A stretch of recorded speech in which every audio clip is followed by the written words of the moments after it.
Assalamu alaikum wa rahmatullah. Bonjour tout le monde, je m'appelle Malamine Sané, je suis étudiant à l'Institut Polytechnique des métiers, IPM, Master en génie informatique et sécurité des systèmes d'information. Comme on a l'habitude de le dire, étant tout simplement passionné par les mathématiques et l'informatique, la programmation et la cryptographie en sont des particularités. Raison pour laquelle, encore une fois, nous sommes là aujourd'hui pour vous présenter un logiciel dans le domaine de la sécurité informatique. Ce logiciel s'appelle KeePass XC. KeePass XC, ce n'est rien d'autre qu'un logiciel de gestionnaire de mots de passe. Pour notre vidéo d'aujourd'hui, on a jugé nécessaire de la scinder en 3 parties, ce qui veut dire qu'on aura 3 vidéos. C'est juste pour permettre aux gens qui nous suivent de mieux comprendre et de façon à pouvoir reproduire intégralement ce que nous faisons ici en termes de pratique. Maintenant, la première partie sera consacrée à la présentation du site KeePass XC pour que vous puissiez avoir beaucoup plus d'informations concernant le fonctionnement de ce logiciel et la communauté qui est derrière ce logiciel. Et en plus de ça, connaître l'état d'avancement de son développement. Ça veut dire quoi? Ici, KeePass XC, on peut même avoir son code source, ce qui veut dire que ce logiciel est open source. On peut même télécharger la dernière version qui n'est pas encore publiée. La dernière version qui n'est pas encore publiée. Je veux dire par là le setup, quoi. Voilà. Maintenant, la deuxième partie sera consacrée au cas pratique proprement dit, c'est-à-dire partant du téléchargement du setup jusqu'à la création des entrées dans la base de données, en passant bien sûr par l'installation du logiciel et la création de la base de données elle-même, qui sera ensuite protégée par un mot de passe ou bien par un mot de passe et un fichier qui sera généré de façon automatique. Ça veut dire quoi? Lors de la configuration de votre base de données, vous allez mettre là-bas un mot de passe pour la protéger. Maintenant, c'est ce mot de passe là qu'on appelle ici le mot de passe maître. Ce mot de passe, vous n'avez pas le droit de l'oublier. Voilà. Soit vous configurez votre base de données avec un mot de passe tout court, soit vous la configurez avec un mot de passe et un fichier qui sera généré de façon automatique. Pour que lorsque vous venez encore pour ouvrir votre base de données, il va falloir renseigner le bon mot de passe. Si vous avez configuré votre base de données seulement avec le mot de passe, ou bien renseigner le mot de passe et le fichier qui a été généré automatiquement pour pouvoir ouvrir la base de données. Voilà. Maintenant, la troisième partie sera consacrée aussi au cas pratique proprement dit, sauf qu'ici on va essayer quand même d'expliquer comment ajouter l'extension de ce logiciel dans Google, de façon à pouvoir remplir les champs en un seul clic. Je m'explique. Supposons par exemple vous voulez avoir un compte dans un site. Voilà. Pour avoir un compte, il va falloir s'inscrire. Maintenant, en s'inscrivant, vous allez mettre des informations, c'est-à-dire votre nom, votre prénom, et ainsi de suite, votre adresse mail, votre mot de passe.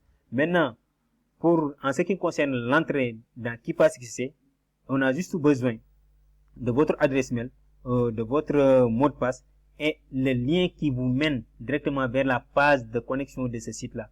Maintenant, le tout rassemblé, c'est ce que vous allez enregistrer au niveau de KeePass XC. C'est ce qui représente une entrée. Pour que, un jour, si vous voulez vous connecter à votre compte, maintenant, il suffit de venir ouvrir la base de données, renseigner le mot de passe maître pour l'ouvrir. Voilà. Maintenant, accéder à la base de données, vous allez juste faire double clic sur le lien et ça vous redirige directement vers la page de connexion de ce site. Maintenant, après avoir ajouté l'extension de ce logiciel dans Google, bien sûr qu'il faut ouvrir ce site-là dans Google. Voilà. Maintenant, si vous l'ouvrez dans Google, arrivé à la page de connexion, vous verrez au niveau du champ où on vous demande de renseigner votre adresse mail, le logo de KeePass XC qui est là-bas.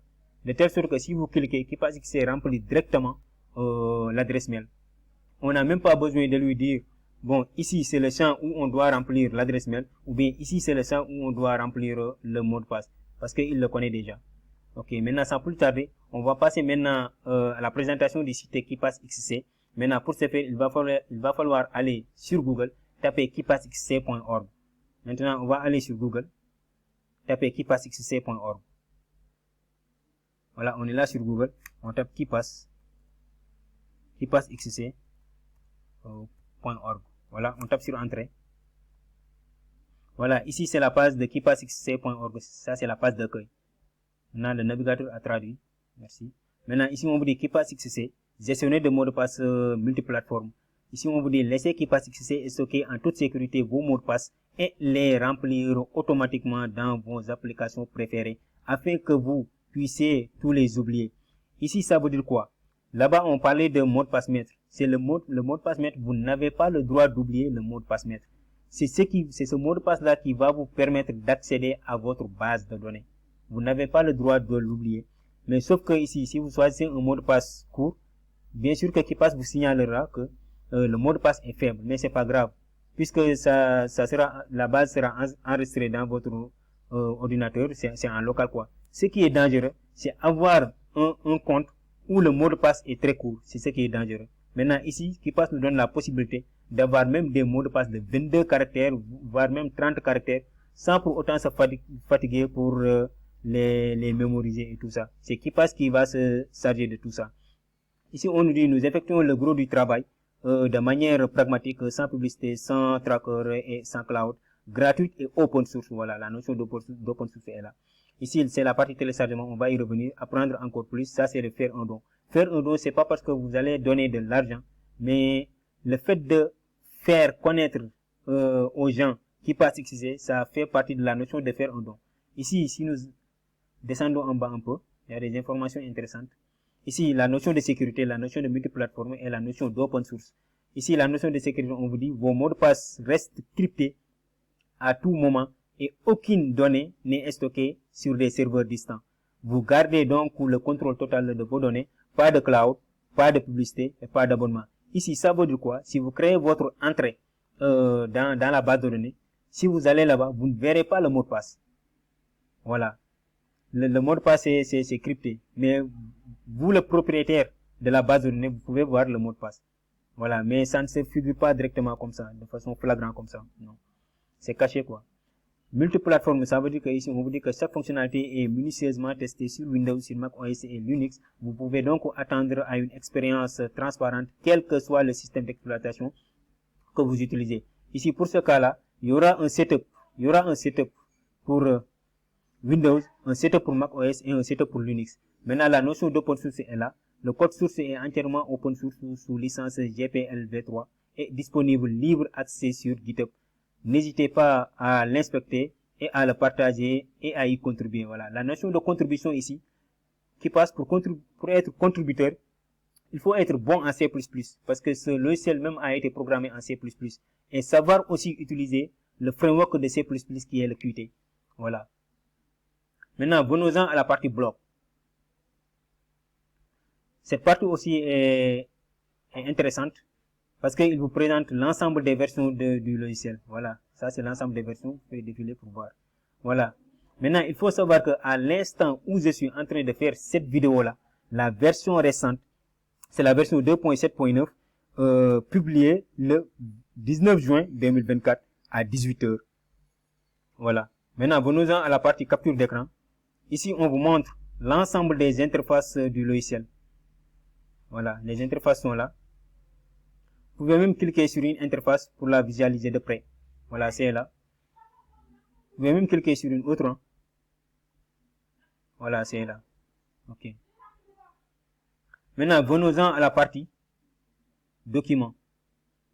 Là aussi, c'est très intéressant. Ici, on vous dit le guide de démarrage. On peut cliquer ici pour voir. Voilà, ici, on vous dit qui passe. Là, le navigateur va traduire. Ok.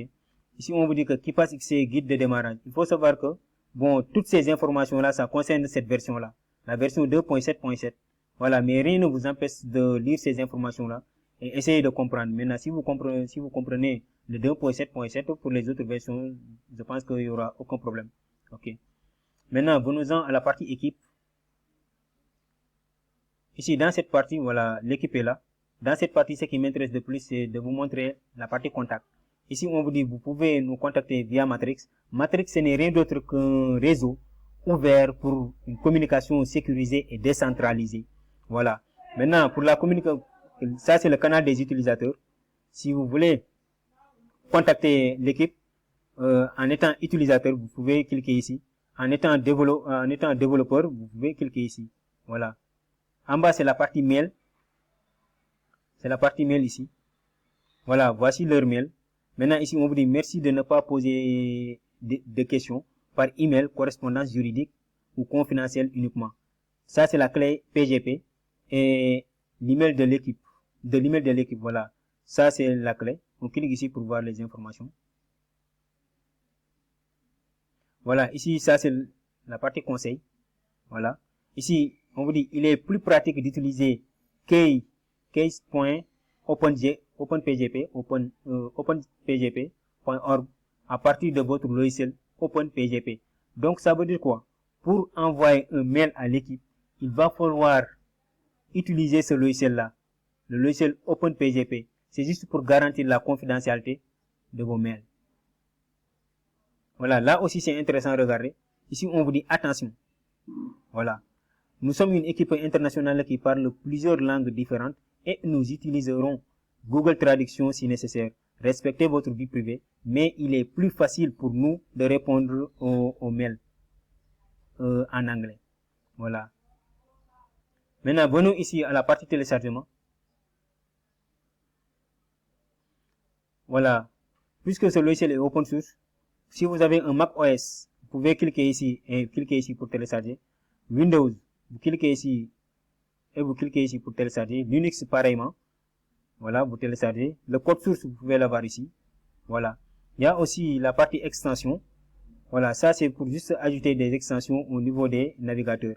Soit Firefox, soit Google, soit Microsoft Edge. Mais nous, on va faire le cas pratique pour Google. Voilà. Il y a aussi une partie intéressante qu'on voulait montrer. Ici, c'est la partie obtenir des versions expérimentales. Bah, il vous signale que nous vous proposons des versions de crédit instantanées et de la branche de développement la plus récente pour que vous puissiez les tester. Ces versions contiennent les fonctionnalités les plus récentes mais sont à la pointe de la technologie et comportent des bugs. Utilisez-les à vos risques périls. Ça, vous pouvez venir ici pour voir. Voilà. Ça sont les dernières versions récentes. Voilà, vous cliquez sur dernier ici. Voilà, vous voyez, ça sont les derniers. Regardez la date de publication. Regardez. C'est récent. C'est le 2 9 mois 2024. Voilà, c'est hier même. Voilà, là c'est hier. Voilà. Vous pouvez même regarder pour Mac OS, vous pouvez télécharger ici le setup. Pour Linux, ici, vous pouvez télécharger le setup. Et pour Windows, vous pouvez télécharger ici le setup. Moi, je l'avais déjà fait. Voilà, mais je pense que lorsque je l'avais fait, bon, il y avait une autre version, quoi. Ils ont encore sorti une autre version. Voilà, c'est ça. Maintenant, je pense qu'on a fait le tour.